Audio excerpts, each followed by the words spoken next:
Megan was invited to appear on The Political Edge, a popular talk show known for its sharp political commentary and confrontational interviews.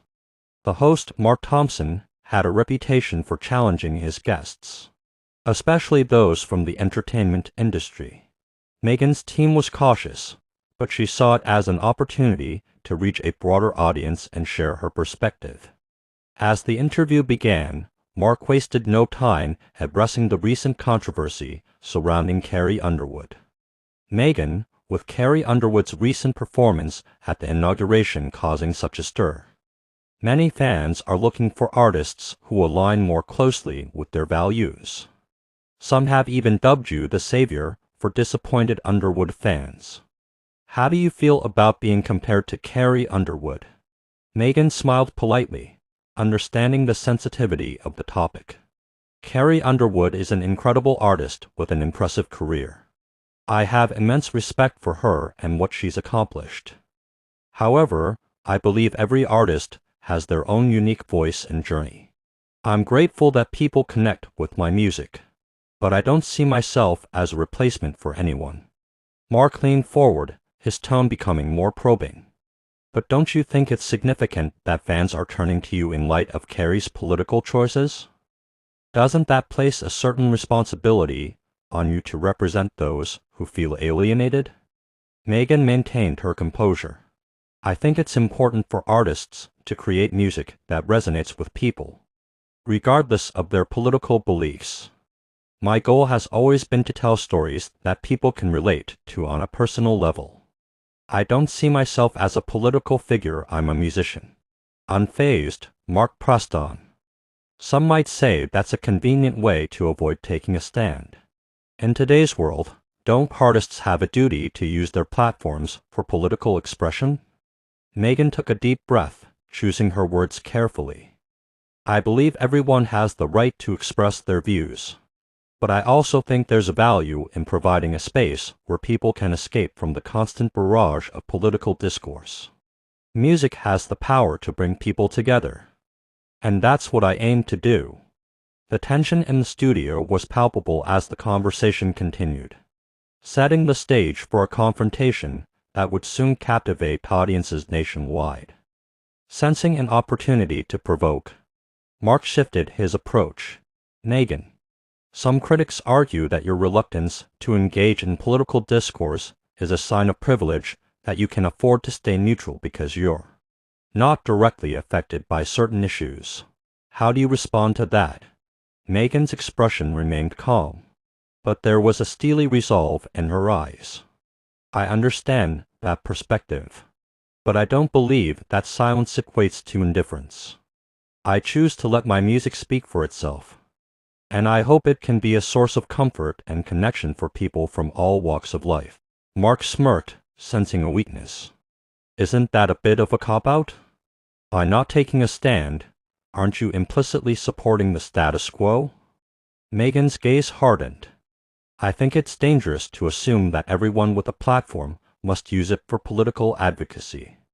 There are many ways to make a difference, and not all of them involve taking a public stance on political issues. The audience watched intently as the exchange grew more heated.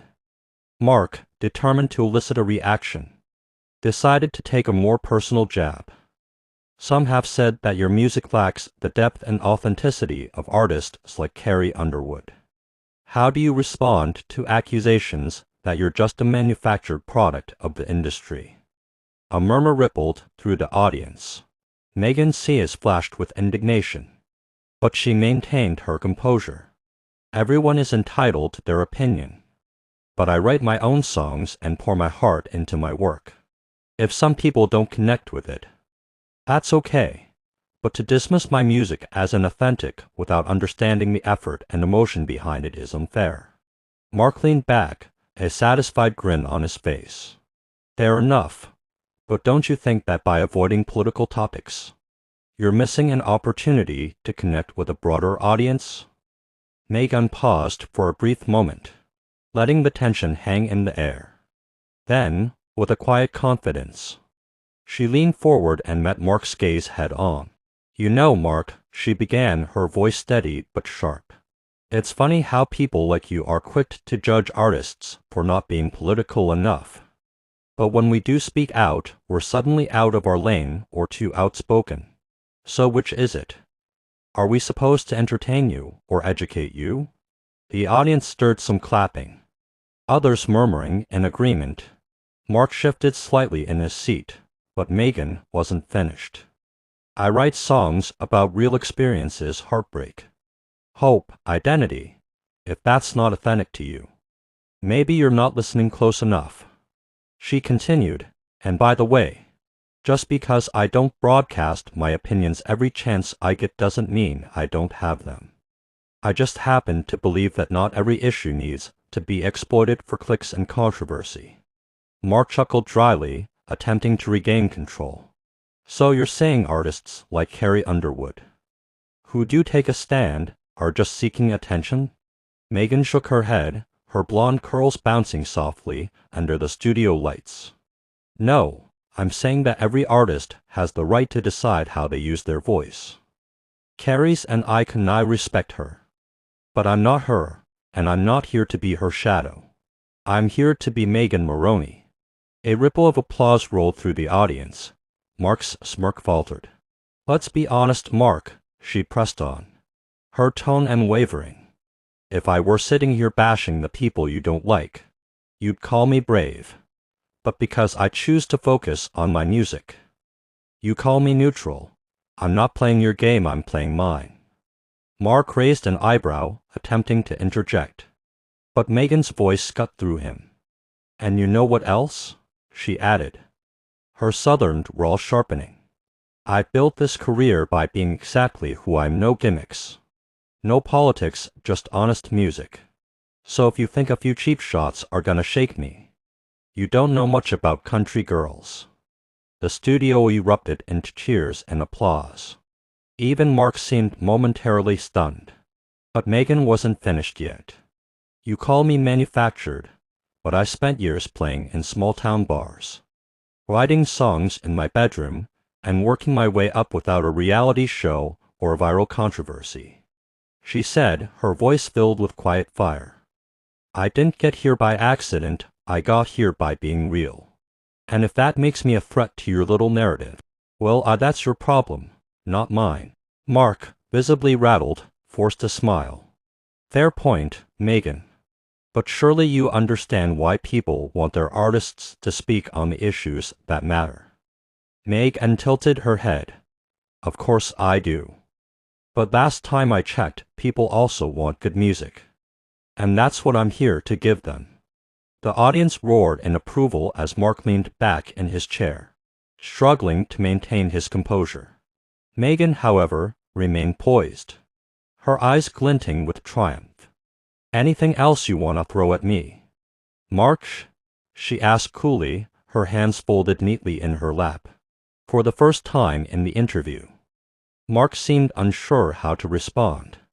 By the time Megan walked off the set of The Political Edge, social media was already ablaze. Clips of her dismantling Mark's condescension spread like wildfire across X, formerly Twitter, Instagram, and YouTube. Hashtags like #Megan Moroney owns Mark and #Country Girls Fight Back trended for hours.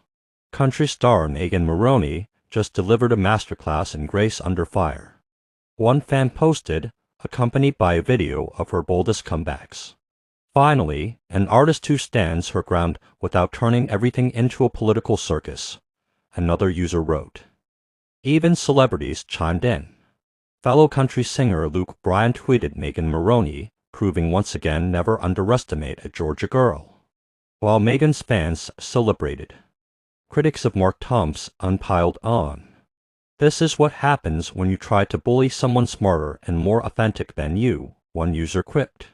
Backstage, Megan's manager, Claire, was waiting with a wide smile. You just made history, she said, hugging her. Megan laughed softly, though her adrenaline still hummed.